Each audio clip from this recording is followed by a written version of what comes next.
ഇന്ന് ജൂൺ 19 ചില വിശേഷങ്ങൾ സംസാരിക്കുവാൻ വേണ്ടിയാണ് ഞാൻ ഇന്നിവിടെ വന്നിരിക്കുന്നത്.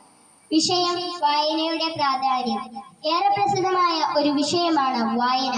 വായന മരിക്കുന്നുവെന്ന് വിലപിക്കുന്ന കാലത്ത് നാം ഈ വിഷയം ചർച്ചയ്ക്കെടുക്കുന്നു. ദിനപ്രതി പുസ്തകങ്ങളും മറ്റു പ്രസിദ്ധങ്ങളും അവയുടെ ഈ പന്തലിപ്പുകളും പുറത്തിറക്കുന്ന കാലത്ത് വായന സജീവമാണ് എന്ന് നമുക്ക് ഉറപ്പിക്കണം. ശരീരത്തിന് വ്യായാമം പോലെ മനസ്സിന് ആരോഗ്യം നൽകുന്ന കാര്യമാണ് വായന. നല്ല വായന നമുക്ക് നല്ല അനുഭവം സമ്മാനിപ്പിക്കുന്നു, നമ്മുടെ ചിന്തകളെ പ്രകാശിപ്പിക്കുന്നു.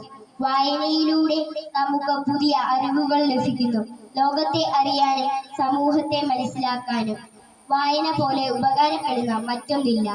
ലോകത്തെ മാറ്റിമറിച്ച മഹാന്മാരെല്ലാം നല്ല വായനക്കാരായിരുന്നു. ഇക്കാലത്തും വായനയുടെ പ്രാധാന്യം ഒട്ടും കുറയുന്നില്ല എന്ന് നാം തിരിച്ചറിയണം. വായിച്ചാലും വളരും, വായിച്ചില്ലേലും വളരും. വായിച്ചു വളർന്നാൽ വിളയും തിന്നാം എന്ന കുഞ്ഞുണ്ണി മാഷിന്റെ വരികളാണ് ഏറെ പ്രസിദ്ധമാണ്. വിദ്യാർത്ഥികളെ സംബന്ധിച്ച് വായനയുടെ പ്രാധാന്യം തിരിച്ചറിഞ്ഞ് വായനാശീലം സത്യമാക്കേണ്ടത് അനിവാര്യമാണ്.